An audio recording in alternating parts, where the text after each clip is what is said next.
Mechs are from Cybertron, Femmes are from Venus, a discussion of gendering and robotic and AI characters. Let's go right to left and each take a minute to introduce ourselves, where people can find our work, and a robot that has changed your life. Oh boy. My name is Blue Delaquani. I am the creator of the online comic Oh Human Star.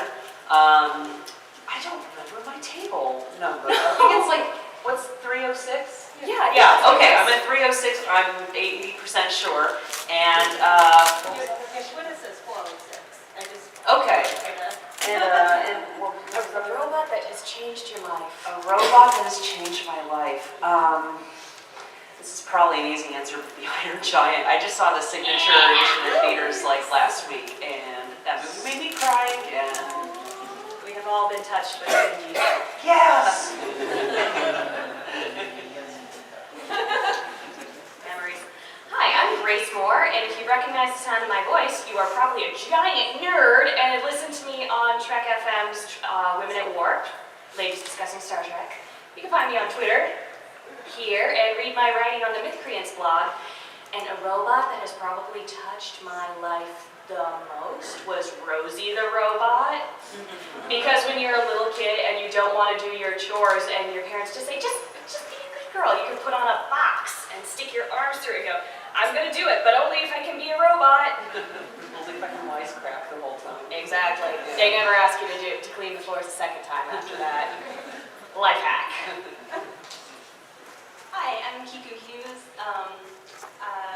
I've made a short comic about robots and gender called Twins recently, but other than that, I'm not really... You're super good at Gosh. I don't have a table here, but you can find my work at geniusbeat.tumblr.com. Hell yeah, you can. And a robot that has touched my life. Oh, Iron Giant was a good one, I gotta say. You can't use it. I know, that's a good one. He's been dibsed.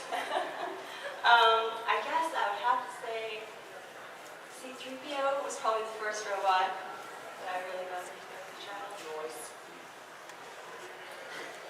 Hello, I'm Margaret Trout, and I do a comic called Decrypting Rita about a robot way to drive out of reality by her ex-boyfriend.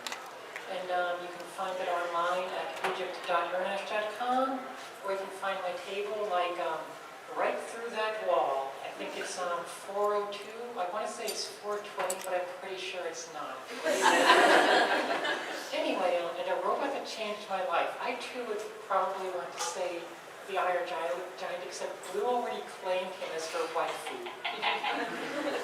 So I think I'm going to speak horribly egotistical and say the robot star of my own comic, because spending 4 years telling her story has gotten me some interesting new places and lots of life lessons about publishing.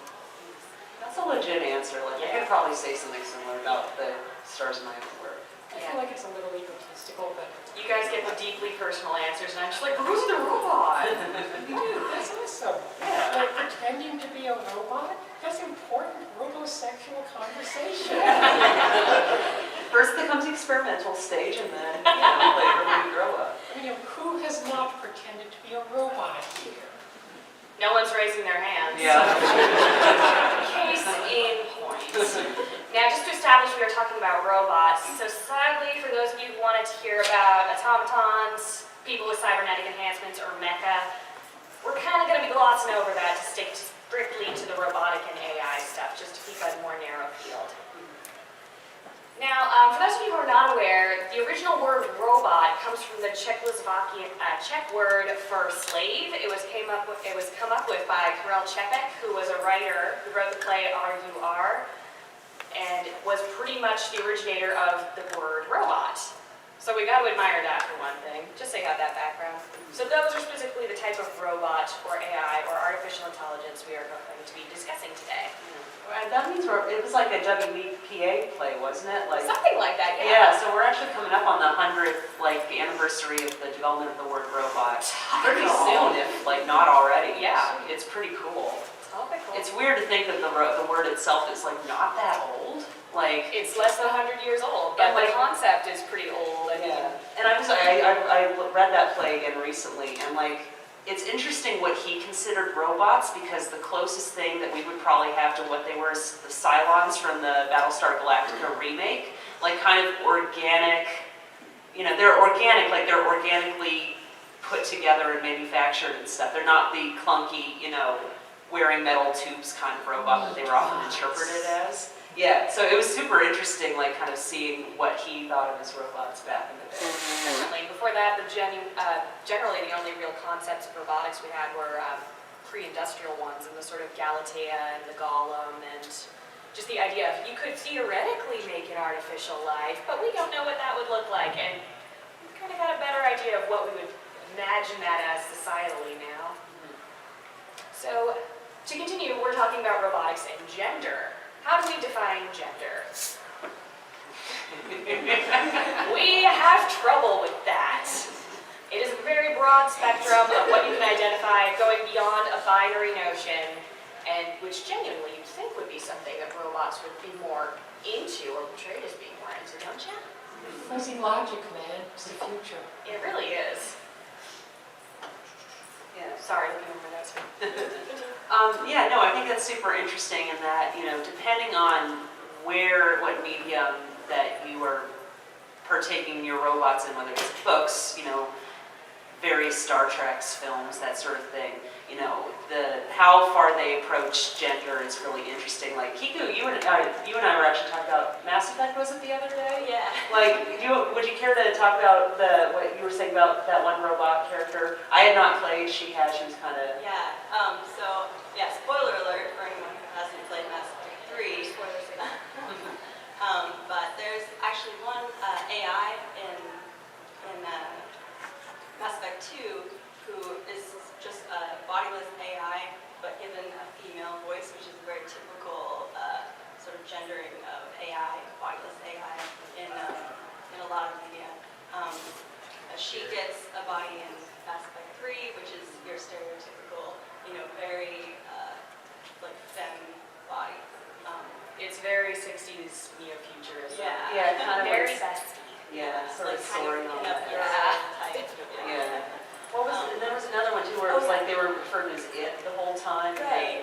There's actually a collective of AI that all communicate in one vessel, Legion, and throughout the entire series, they refer to Legion as it, and Legion at the end refers to themselves as I, but then everyone starts calling he, so it becomes like a very strange gendering that is this automatic assignment of male gender to. It was like, oh, so close.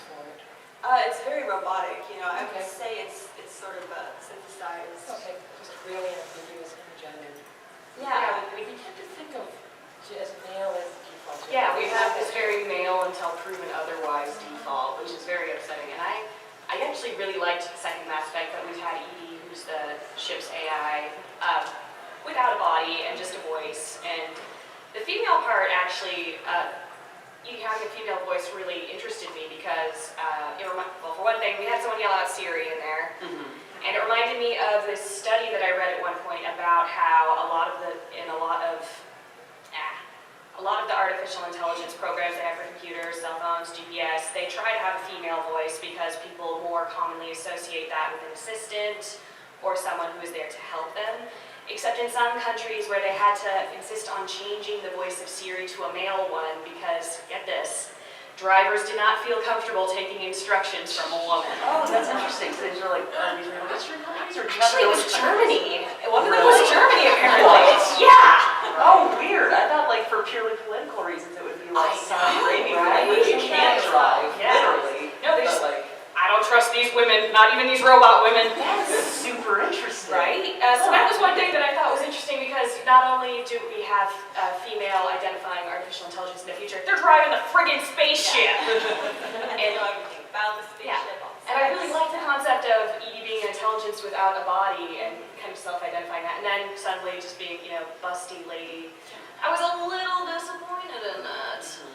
No, she had a body before. She had a body when it was a spaceship. Yeah. She was a girl spaceship. Yeah. No, if you identify as a spaceship, you should feel okay with identifying as a spaceship. Oh my god. Oh, okay. This just made me think of Who here has read Ancillary Justice by Anne Leckie? Okay, you might know where I'm going. For anyone who isn't familiar, I literally finished this really great hard sci-fi novel by Anne Leckie called Ancillary Justice, and the deal with this universe is that there are artificial intelligences who are primarily housed in troop carrier spaceships, but they also have like a bunch of other bodies, like basically groups of 20 human bodies where they've just been sort of implanted, not necessarily consensually, but whatever, there you go, that's the universe. But the idea is that when they're deployed to planets for various reasons, like each military human officer is accompanied by like 20 of these different people,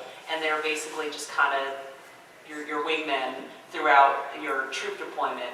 And the other cool thing about this universe is the culture takes place in does not distinguish between various genders. So the author illustrates this by using she pronouns for everybody when referring to people within this culture and this language. It's so interesting. I could seriously talk for an hour about this. We are going to be saving questions for the end if you have anything to add, so Yeah. just hold on tight. Yeah, hold on tight. Yeah. Thinking about that made me suddenly flash on Ian Banks' culture. I just realized I don't think a single ship mind or any of the minds that run spaceships or orbitals or whatever are ever gendered. I think they're all just, they have a name, and Banks reuses the name and just refrains from ever giving them a pronoun. Do you happen to remember how they dealt with the robots? Like, because other than the ship AIs, there were also, were they called droids? I don't think they were. Drones. Drones, thank you. Yeah, I think some of the drones did maybe have males. I want to say that the one in why can I not remember his name? The one in use of weapons. I think that one got a he. Yeah. I would not blame money on that though. That was interesting because the culture is another one of those sci-fi cultures that is very, very wibbly-wobbly when it comes to gender. And it's not necessarily that they don't recognize it, but when you're like, you can live to be centuries old, you can flip back and forth, dozens of times if you want to have kids, sire kids. It's super Generally interesting. speaking, if you were going to have a humanoid robotic body and you can have all kinds of upgrades and enhancements, why would you just stick with the one gender? Why wouldn't you mess around with that a little bit? Yeah, it is. Swappable parts. Who doesn't want those? Yeah.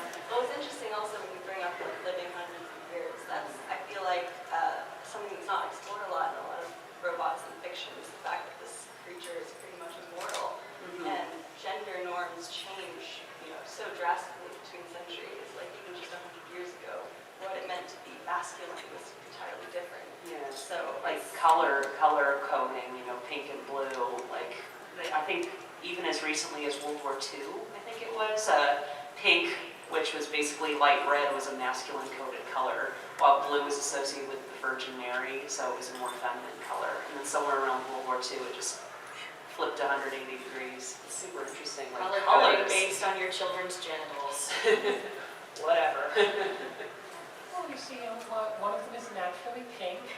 Go right down there. It's naturally blue. Oh, You're animals for a reason, right? If it's blue, you kind of got another problem. Like, It's normal. You guys should see a doctor. I don't know how to tell you this. But moving along, we are talking about physically bodied robotic characters, and it really does seem like something that's a lot more noticeable with female characters, just unnecessary vestigial gender markers bodily. You see that a lot more with female gendered robotic characters, don't you now? yeah, the default is male thing. I think I'm seeing that a lot now with that new Star Wars robot, BB droid, BB-8. yeah, BB-8. Yeah. It was adorable. So cute. And I don't think has ever been officially gendered. Yeah, I but don't think so. everybody, I've seen it so many times where people refer to it as he already. Really? Yeah. Okay, that's And interesting. again, masculine until proven otherwise. Yeah, and I think, it's true that the trend in Star Wars droids is that they're pretty much, I think they're all male. That's Except interesting. for the waitress robot. Well, I'm not kidding, that's just the only female-bodied robot that's coming to mind right now, the one that's a waitress in the diner. Well, no, there's that silver-looking C-3PO dealie that had a Yeah. feminine coded, the one that was with the trade trade people, and they were like, they're the Jedi in the conference hall. Do you want to, So we've got an gas assistant them? and we've got a waitress. Yeah. That's what we've got for women robots here.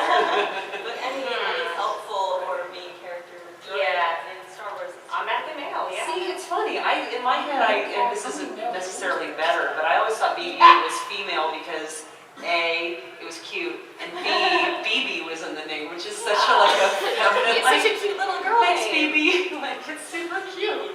Little baby BB. It's so strange. And generally, again, we're going back to that whole male until proven otherwise thing, which is so strange. Because with robotics, are we in a point where we should be considering the idea that with robotic characters that gender could be entirely arbitrary and that was something that they can function entirely without and is unnecessary? Well, it's like, what kind of robots are we talking about here? Are we talking about, like, robots that, are there to help pilot a blaster ship or something where gender really isn't part of its duties? Or are we talking about, like, a C-3PO type dealing where if you're interacting with people Yeah. and, like, in our particular culture, dealing with individuals who don't necessarily identify as one or another thing or like various, a gender identity is unusual. Yeah. Not, impossible, but definitely, not common. But if we were looking at a robotic-heavy society and culture, would that be a situation where we could deem gender identity to be completely arbitrary and unnecessary? No? I definitely tend to think so. I mean, in my own fiction, which is full of robots, I tend to take the stance of like, yeah, gender is a completely arbitrary thing, but it's a game that these software people have inherited from us biological people. It's the culture that they're raised in, and it's just, it's an interesting game to play. And of course, there are probably ones who It's a novelty to them, right? who want to opt out of it, just be like, call me it. There are other ones who are like, yay, I totally want to be a dude, it's fun to be a guy. And others who are, I totally want to be a lady. Of course, there is also this distinction between things like R2. I'm not sure, I feel like it's almost debatable the level of sentience that has. It's like when you have characters that are still definitely robots, as in they're kind of slave beings created for a purpose, and there is much tools that we assign a gender because, your car, people say their car is a gender. I had a friend who said that her car was male and gay. And What? Do you happen to know what kind of car it was? it was a Jeep. A Jeep? Was Interesting. there car into other cars? I don't know. I didn't probe that far. I was a boy at the time, so I just made jokes about not getting too close to his You know what's so weird? I was trying to picture a gay Jeep, and I was like, all I know is it's a convertible. Like, or did they have a top? Like, that's all I could think. It's like, that's a pretty gay Jeep. Oh, I got two words for you, Oh, Transformers. baby, roll back my soft top. My friend Craig, this is a family channel. Is it really? My friend called her Mazda Miata convertible a gay boy car. It's interesting, like, what are the markers, and it super varies by person, I'm sure, but like, even when it comes to cars. Actually, yeah, even with cars, you can take a look at them if you're stuck in traffic and look at sort of the visual outline of it and ask yourself, is this a car that was supposed to be marketed to men or marketed to women? Yeah, well, they go with Subarus, right? Like, Subarus are the lesbian car. Yeah, like, for whatever reason, something about the compactness and the overall, usefulness and variability of the Subaru makes it the ideal, dog-toting lesbian mobile. So they and Subaru completely embraced it. Like, you can see it in the way they advertise their cars. So, yeah. So the lesbians are the most sensible of car consumers. I don't know, like, or at least with Subarus, like, it's super duper interesting to me, like, and that's the most overt example of, like, car culture that I've seen. It is completely fun, though, if you are stuck in traffic, to look at all the backs of the cars if they're in front of you and see sort of the facial outline of the lights and the bumper and see which ones look like they're more masculine than feminine. Yeah. Are you a Subaru lesbian or a Ferrari lesbian? Oh, man. Is there a Quizilla test on that? Has there ever been studies about, like, why ships and cars and stuff were coded female, like, during the... Well, I knew a guy in the Israeli army who was told On one of his first days, all of the guys who he was doing weapons training with were given their gun and told to give it a female name because they were told that they needed to be protective of it and feel like they needed to have an emotional bond to it. Wow, so that is like, And that now isn't just like a thing from Firefly? Like you No, literally give your car... the guy I knew actually named his gun Vera.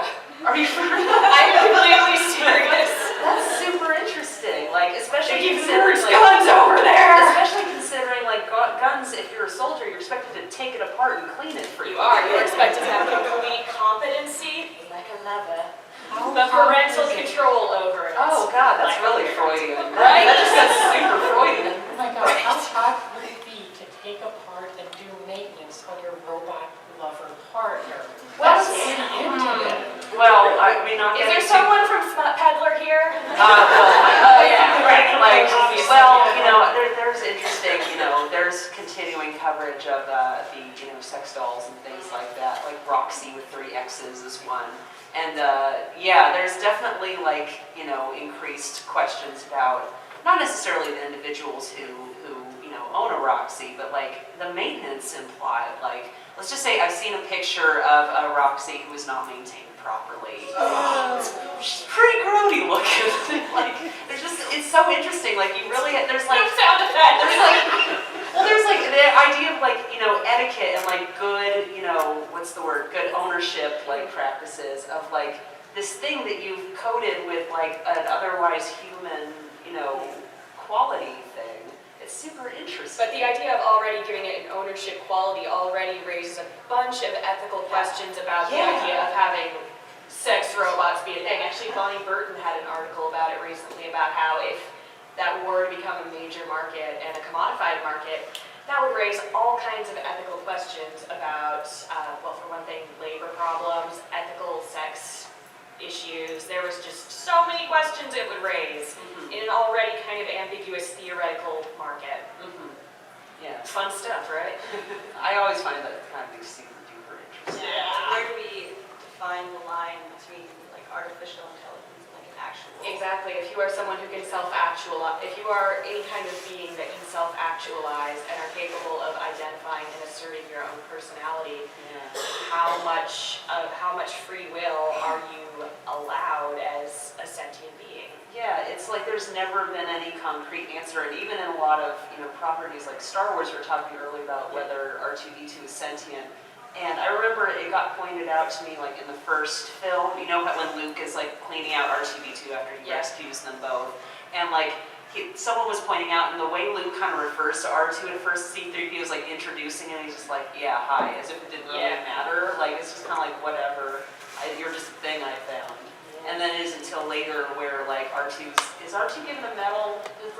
He should have been. I don't remember. I know Chewie wasn't given a medal, and that's some banana They actually sandwiches, established that he but- was in one of the sequel comics that came out later that year. That's not here, there. But in any case, R2 is given like increased personhood by the people around him as the series goes on. And I always thought that was interesting that even in Star Wars, where droids are kind of everywhere, like they're kind of a part of everyday life, even that is, kind of left up to the individual non-droid to figure out how much personhood to bestow on. It is very weird that that's something that they do not get to have the say in the agency over. And also, why aren't they allowed in bars? Oh yeah, that's right. They were. They're allowed to bring their guns into the bars, but they're not allowed to bring their robot friends. Is it just because they can't patronize? Like they wouldn't? Is it sort of like not? That would be weird. That would be like no teetotalers in a bar. Yeah, that would be like, well, I was almost about to say that would be like no bringing your kids to a bar.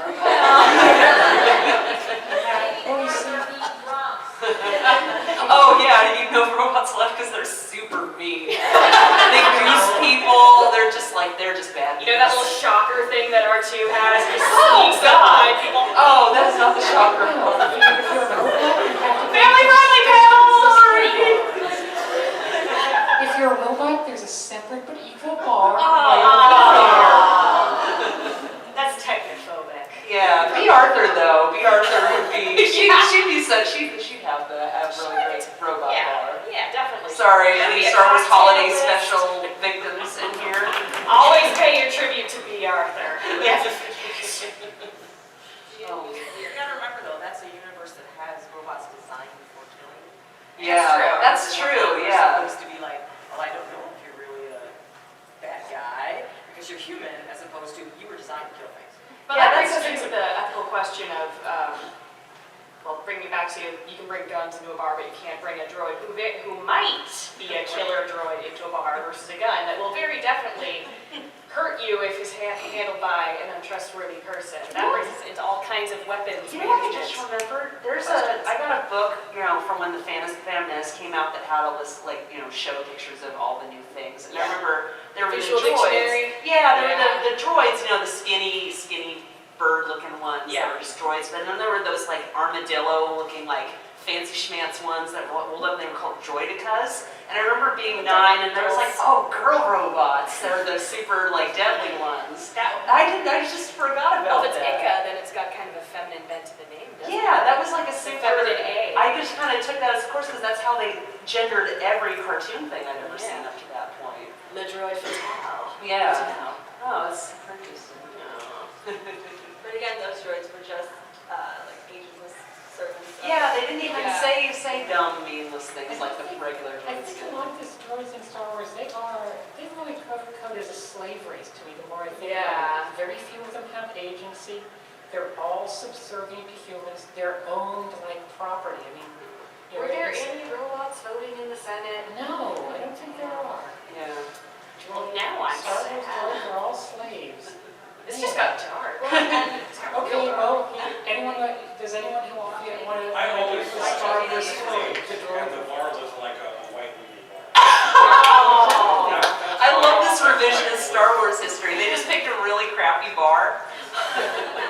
They picked the most redneck bar. Yeah, The most and that's what they isolated. meant Han Solo, right? Maybe that was Oh my Greedo's God. choice. Greedo's meet me in this bar, and Han's like, It's a clean bar.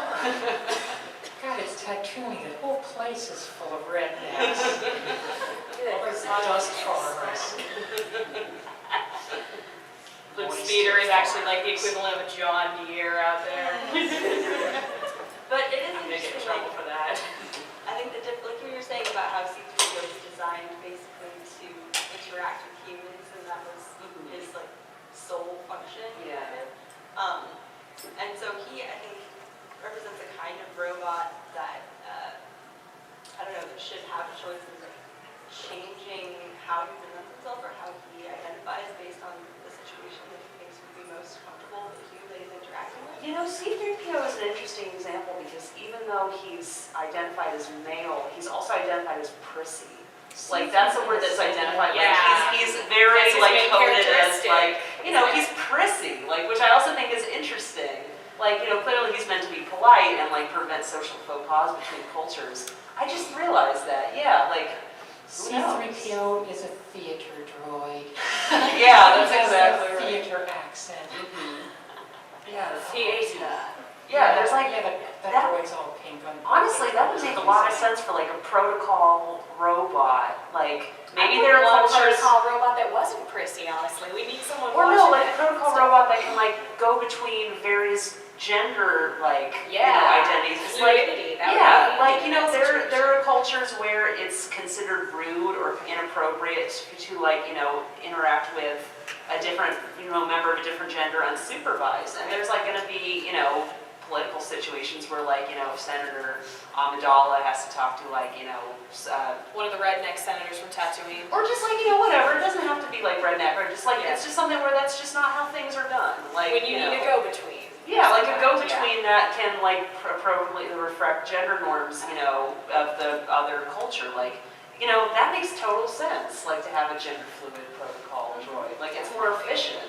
Yeah, and so it almost goes against his prime directive, you could say, that, if he's trying to, create a situation where he's interacting in the most efficient way with humans, then he has this sort of fixed notion of gender, or that's given to him. You've got to wonder if the gender thing is only really there for the uncanny valley factor to try and make them seem a little more comfortably human. Yeah. Well, it's sort of like how when a robot becomes your friend in a lot of these things, you give them a gender to, to indicate that switch from Yeah.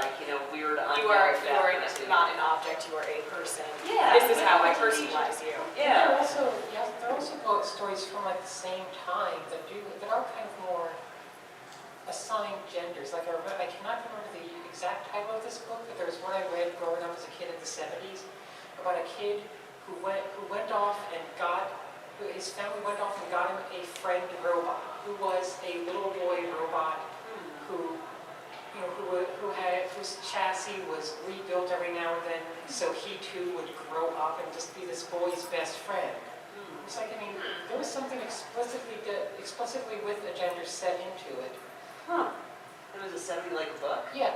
I think it was called something like My Brother the Robot or something. I really can't remember. It was something, I'm pretty sure it's something I picked up at a Scholastic book fair, so good luck finding anything. Well, now I'm just thinking of like the child robot Dorian Gray, one that ages used to be. Oh, God. That's terrible. Again, welcome to the pen. Okay, so to flip the switch on that a little bit, when we've been mostly talking about fluid, identifying robots that we theoretically like to see more, but when we do see robotic and AI characters that are identified as female explicitly, what is something we would like to see a little less of?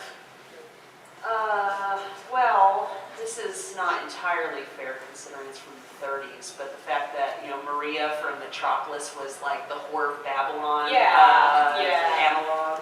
Like the fact that she was like this temptress who was undoing all the good work by all the other protagonists. She had such great eye makeup. She had killer eye makeup. She also had good dance moves. I know, evil Maria was just so much more interesting than good Maria. I'm just kind of bummed that the sleek Art Deco robot Maria had all of 5 seconds of screen time. Yeah, well they had Brigitte Helm, who was the actress inside the robot costume. Yeah, and they couldn't let her out, so they were just giving her juice boxes. You can find pictures of her having air pumped in through little tubes and her just looking miserable in there. That's one of my favorite movies. But yeah, seriously, it's if you haven't seen it, it's definitely worth the 2.5 hours. Yeah, but Robot Maria is one of my problematic faves. Yeah, Robotic Maria is very interesting in the fact that she's the one who ends up getting even more attention and leeway than regular human Maria. And she's also so much sexier. Yeah, which is how we know she's evil. Who has not seen Metropolis? Okay, go to YouTube, look up Maria's dance. It's the most German cinema you'll ever see, because it's literally that she's in this Salome dress, dancing around, and superimposed just eyes, and all these weird dudes go yeah, and it's just it's wonderful. Really cinema. uncomfortable. Wonderful, So well done. yeah, wonderful cinema, but yeah, very German 1930s cinema. And you really got to remember that the screenwriter of the movie later was broken up with by Fritz Lang because she was just too much of a Nazi. What? Yeah. Oh, wait, was this okay, what's her name? Yeah. The Nazi female director. No, not her. Oh, a different one. Not Leni Riefenstahl. Yeah. Yeah. Fun fact, Starship Troopers' cinematic look was inspired by Nazi films. Yep. Yeah, that's a real thing. They super flipped the script, but that was a fun thing. Lenny's films were... One of the only times I've ever actually seen that criticized, I think, was in a back issue of Vogue when they were talking about the costumes of sci-fi, and they're I would have liked Starship Troopers more if it wasn't going on that Nazi chic. That's the whole point. Yeah. I know. I think the one thing I'd like to see a lot less of in robot genders in media is I'm really getting tired of the life hologram naked lady who is there to help you. Oh, like Cortana? Yes. Yeah. And it's I have no problems with some software people wanting to present as a hot babe. I would totally be one of those people, but it's God, put some clothes on, you people. Or at Don't least go waving it all around all the time. Or subvert it. Just get, there's probably some hot, semi-naked or sheerly clothed dude AI. Yeah. Who's just... Actually, the extended version of THX 1138, you get to see some of that. Really? Only the Look what extended the hell updated is version. Wow, thanks, Yeah. George Lucas. I know, right? Who'd have thought? I want to see sexy Hal's avatar, Yes. Yes. It's just There's someone out there who's turned on by that voice. Lee, what about you? The bedroom voice. Oh man, I was trying to think of the different female robots that have, that actually have bodies, and I kept thinking about the Jetsons robot. Is that Rosie? Yeah. Yeah, and how I feel that she was the only example that I can think of a female presenting robot that isn't that sexy life. Yeah. That's a good example, because that's a That was really part of the inspiration subtly... for this panel, actually. Yeah. That was pretty subtly, coded female in that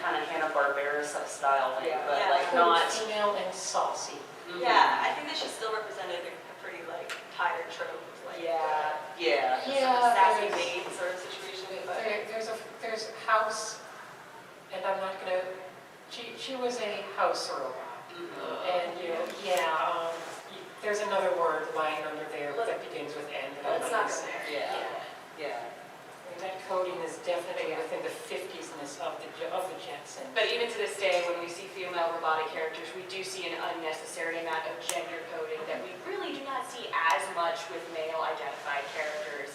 I think a lot of it is just, this is the way we code gender in this culture. I mean, how many human characters are coded excessively male versus female characters are like, their code, oh my god, super femme.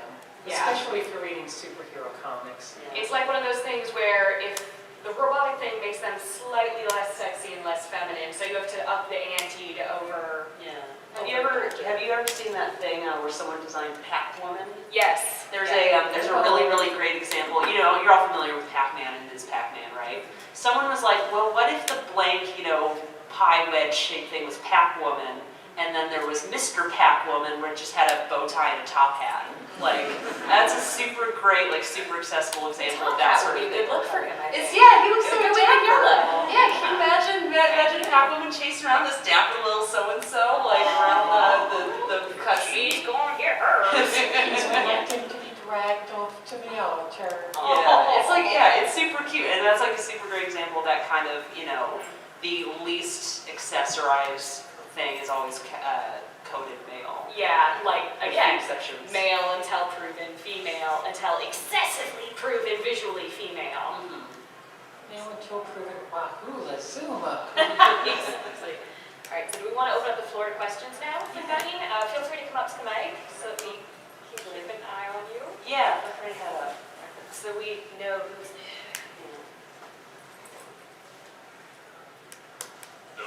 Hi there, young man. Hi. So you don't know me at all, right? I don't. So, question. If you have a race of robots or a society of robots or whatever in a medium that has voice acting, this assumes it's not in the book, how important do you guys think it is if you are trying to not just arbitrarily gender them? How important do you think it is to disguise the gender of the voice actor that is reading their moments? Well, I do think there are genuinely voice actors out there who can do an ambiguous voice and who do some great characterization for that. I'm thinking specifically because in preparation for this panel, I sat and watched through all of the Transformers cartoons. It was an experience, and I can, of the entire franchise, think of exactly one character that is considered non-gendered, and the character is voiced by a female voice actress. But in kind of a childlike, squeaky voice, so it sounds robot. That actually brings up a really good point, because the most androgynous kind of person the general public would think of are children. Yeah. And there's a good example that Bart Simpson has always been voiced by a woman. Yeah. And you get that a lot with cartoon characters is, because children are often seen as potentials in terms of gender, and that's why, we are often, I don't know, it's super interesting that the closest we can think of, as a general public of thinking of non-gendered people often tend to be kids. It's also it shouldn't be that way. It's kind of infantilizing for people who can It's themselves as absolutely non-gendered. Also. Yeah, it's absolutely infantilizing. I'm just saying that's Yeah.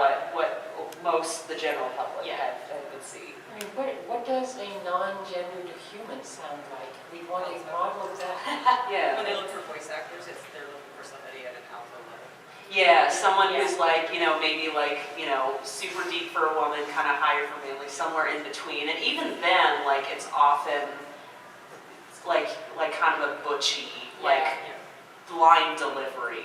It's often not very C-3PO-esque. I think we have in recent years seen some really interesting stuff with male voice actors voicing female characters and just talking normally to see what the reaction That's true. would be. Who's that one girl from Gravity Falls? Kristen Shaw? No.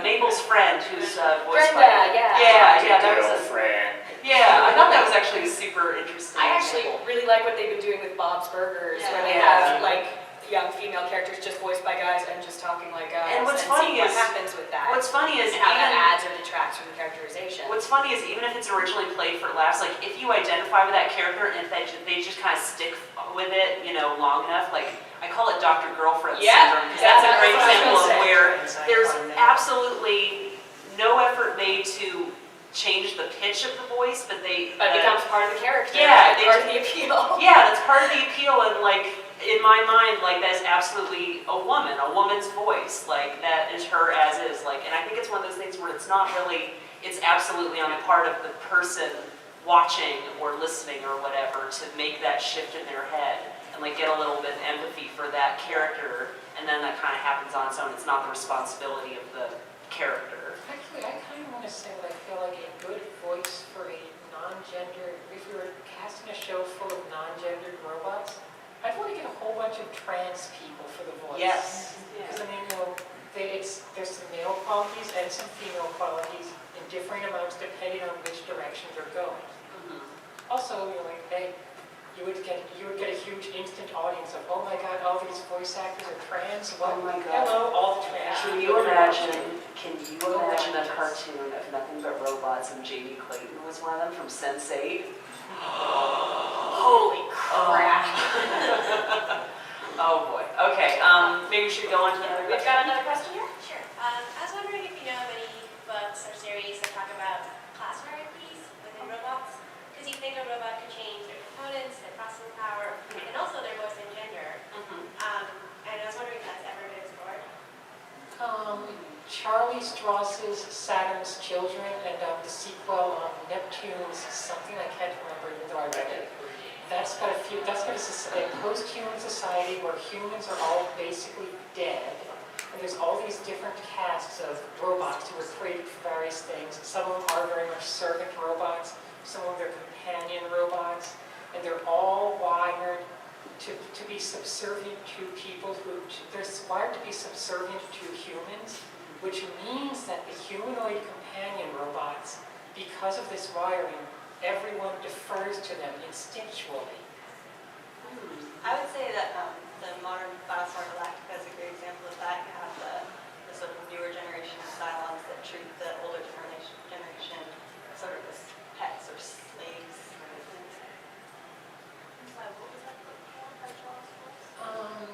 Saturn's Children, and the second one I think is Neptune's Brood. That's it. Is Saturn's Children the book with the hot purple haired lady? Yes, It's a terrible book cover, but I No, thought it's it was a an really excellent terrible book. We could make an cover. entire separate panel about that.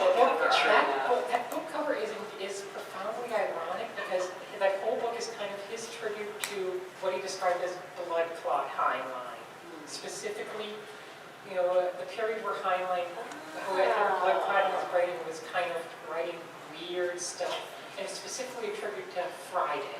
Wow, that And the explains a lot covers about of Friday are always Yeah. inappropriately Yeah. sexual. So of course, you have this embarrassingly over-sexualized robot that you cannot read that book in physical copy on the bus. All right, should we Without being made a stranger in a strange land. Good book though. All right, next question. I just want to make a comment about ancillary justice, Mhm. which is just a really great series. I wish there were a lot more books in it.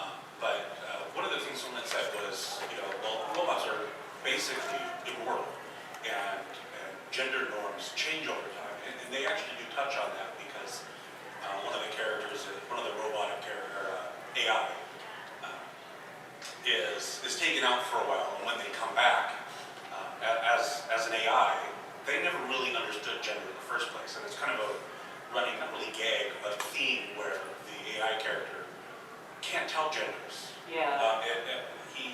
It is always looking at people and trying to say, oh gosh, what's this society like, and how do I do that?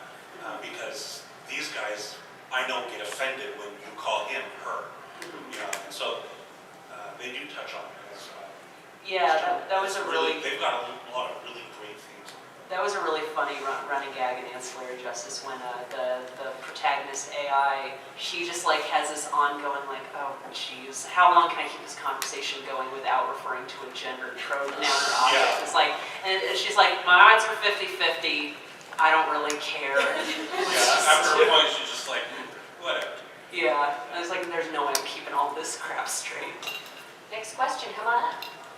I was just saying, as far as a voiceless body goes, I know when there are times where like playing up different things can get you different things. Does a synthetic intelligence, it seems like if they didn't have something to go along with it, if they were talking to somebody that they thought would be more amenable to male voice or female voice or androgynous voice, they might, it seems like you'd see a lot more flexibility in that, but I've never actually seen it in the storyline. That's something we can hope for in the future, definitely, to get to see more flexibility. I like that idea. Do you mind if I steal that and put it in my idea? Come on up. When we were talking about what we'd like to see change, when we're looking at universes with a lot of robots or mechanized entities, what drives me bonkers is all the coded female robots have the same body shape, same height, same size, and it's not dictated by their job. But the male ones, if they're a soldier, Again, they're shaped Transformers, somehow, anyone?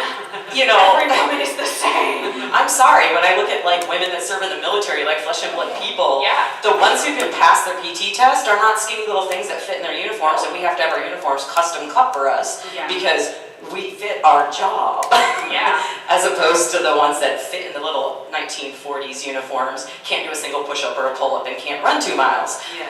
You do definitely see in character design a very set idea of what female is supposed to be, as opposed to the variety that we get to see with male. Where there's the robot soldier equivalent of female heavy from Team Fortress 2. Hell yeah, I will see that. Can we draw that after this? Yes, I think we're going to have to draw a party of femme soldier I bots. don't remember which video game this was. You might have to help me out. There's a character who was like a magical golem type creature named Shale. Does anyone know what Shale is? It is a Dragon Age? Okay, yeah, it's like the super bulky, like rock, like construct that is she identifies as female, if I'm not mistaken. But the voice and the body is like, you know, what most players would. male, yes. Yeah, and even like the tone of delivery, like it's super interesting that literally we call her female because she says she's female, and that was a super, super interesting Dragon Age character. is really good at that. Oh, yeah. Dragon Age is super queer for a AAA. Yeah, Dragon Age is hella cool. We've only got a few minutes left, so we can probably just barely finish and fit these last 2 questions in. Kitty Pryde, come on up. So I'm actually a big fan of both Western and Eastern versions of androids, cyborgs, etc., etc. And I've always found the differences between how robots are portrayed in Japanese stuff very interesting. Like in Western, you see male robots, and they're big, and they're toting guns, and they're going to kill y'all, and they're going to destroy us all. And in Japanese culture, you see